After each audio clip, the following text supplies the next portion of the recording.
Hello guys, and this time we are reviewing a beautiful game called Dungeons of Aether. And disclaimer, I have hardly ever played dungeon crawlers. My main reasons for buying this game were the character design, the pixel art and the banging soundtrack available on the Bandcamp, and the intriguing battle system. The character design is absolutely superb. The artists have done an amazing job. The animations look equally fantastic. As I'm hugely into pixel art to begin with, it was a feast for eyes from the start to finish. The soundtrack consists entirely of FM soundtracks. If you like chiptune, especially the sound of the Sega Genesis, you'll be in the treat. I often couldn't help but hum along with the tracks and got myself on a real battle high, especially during fights. The game lives above all from the large strategic element during the battles with a good portion of RNG from dice drafts. Each of the 4 characters had their own style of play.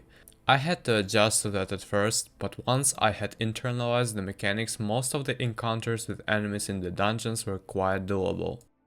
The RNG element in particular tends to drag out fights, though sometimes going for rounds on end without either side presenting an opening to land a hit on the opponent. Often it seemed to be that the enemy AI would always play with minimal margin of error, even after I had lowered the difficulty from normal to story. The game ran me about 11-12 hours for story mode. There's a challenge dungeon mode too, so there's a fair deal of replayability here. Your mileage may vary, depending on your strategy in dungeons. The second one is the world building is very enjoyable, especially if you played Rivals of Aether. If this is your first foray into the universe, be prepared to have a couple references fly over your head. The narrative isn't going to surprise you, but it's well executed and the characters are distinct and charming. The third is the Dungeons of Aether can be challenging. The combat seems simple enough, but has a surprising amount of depth attached into it. This will make some encounters unnecessarily tedious. Additional characters bring the new ways to play, but they might be hard to adapt the right way. If you're a patient player, you can get through it just fine.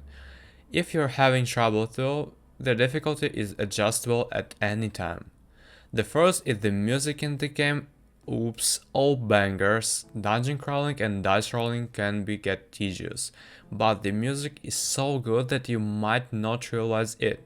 The pixel art and the animations are also silky smooth, making dungeons a treat for both the eyes and ears. Overall, Dungeons of Aether is a great addition to this franchise, and while it can get a little tedious in the sports, it's a fun dice-based dungeon delver filled with the charming characters, stellar art and music, and a satisfying core gameplay loop. Looking forward to the next game. It was not uncommon that I had to abort a dungeon several times, even on the first level, because I found myself in a hopeless situation where it was impossible for me to avoid hits even with the maximum use of items and stamina. This in turn added to the difficulty of the later levels significantly, because the high stakes continued, yet I had already exhausted all of my resources. I wondered more than once if the difficulty setting had any effect on the gameplay at all.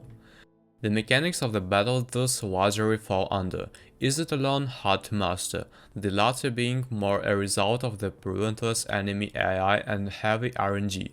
Casual players will be required to have a great deal of patience and a high tolerance for frustration, which the aforementioned otherwise great components of the game might struggle to compensate for. And since battles make for the majority of gameplay, it might be hard to get into the swing of things before the game even begins proper. Despite this, I will still recommend this game. Even though I struggled with the sometimes violent difficulty curve in the beginning, I still had a good time in the catacombs of Julesvale, albeit a bit short-lived in story mode. With a bit more fine-tuning of the difficulty levels, Dungeons of Aether could rise to an unconditional recommendation for most people. So at this point I want to end this video, don't forget to subscribe and hit the like button. Thank you all guys for watching, bye.